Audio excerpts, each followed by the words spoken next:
Quinshon Judkins. I guess, do you have any insight what we're doing in that situation? Do you think they get him signed before week 1? The longer it goes, we're all kind of wondering as fans, like, what really is going on? What's the holdup? I'll let you take it from there. Yeah. So just asking around in the building, trying to figure things out without being too nosy. It's a contract dispute. I think that they've got most of the important things figured out, which the way the CBA is written and the way rookie contracts are now, there's not a whole lot of negotiating that happens. So most guys do get signed pretty quickly. I think the addition of the incident and potential legal issues that he had to deal with leading up to this point, and still, could deal with some punishment, will probably deal with some punishment from the league. I don't really see that he has a whole lot of leverage to ask for more than he should at his position in the draft. So I get the sense that maybe the agent is just trying to argue for a few last minute things to try to boost himself, so that when he's recruiting the next Quinshon Judkins, he can say, oh, look what I got, Quinshon.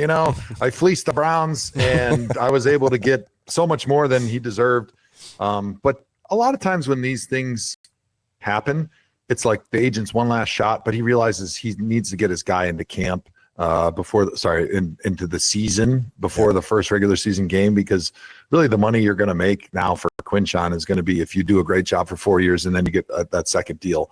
And so I think that he realizes he's going to be a workhorse back for us no matter when he signs, but you don't want to miss paychecks because they're so valuable, and you don't want to miss play time because they're even more valuable for an opportunity from an agent's perspective to go get that second contract. So I would assume, they got 2 weeks before the first regular season game. I wouldn't be surprised if something gets done within a week.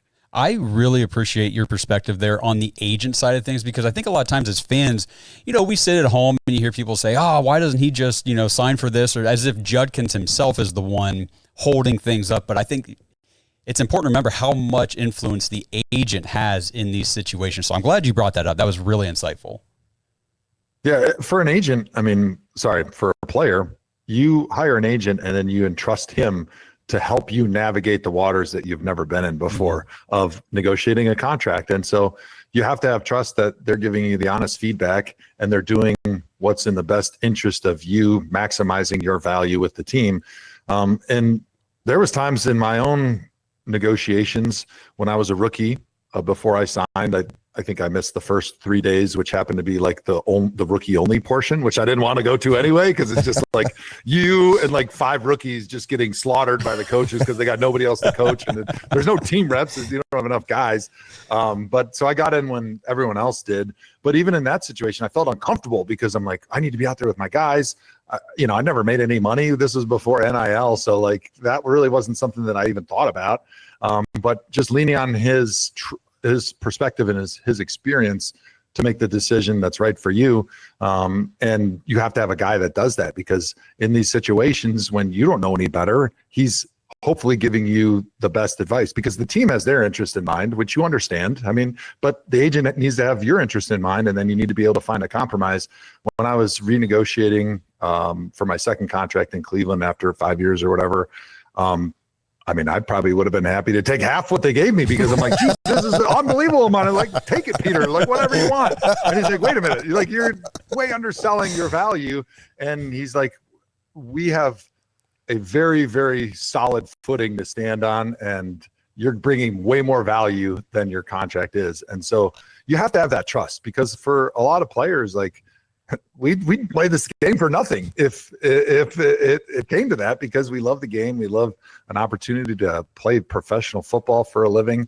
But there is that contract side, and you have to have that trust, and you have to be able to figure that out with somebody who's looking out for you. And that's why it's really important to hire an agent that you trust, that is looking out for your best interest. And I think the best interest for Quinshon is going to be there Monday before the Cincinnati Bengals game, so he can have a full week of practice and go out and show us that he can be a great running back for us.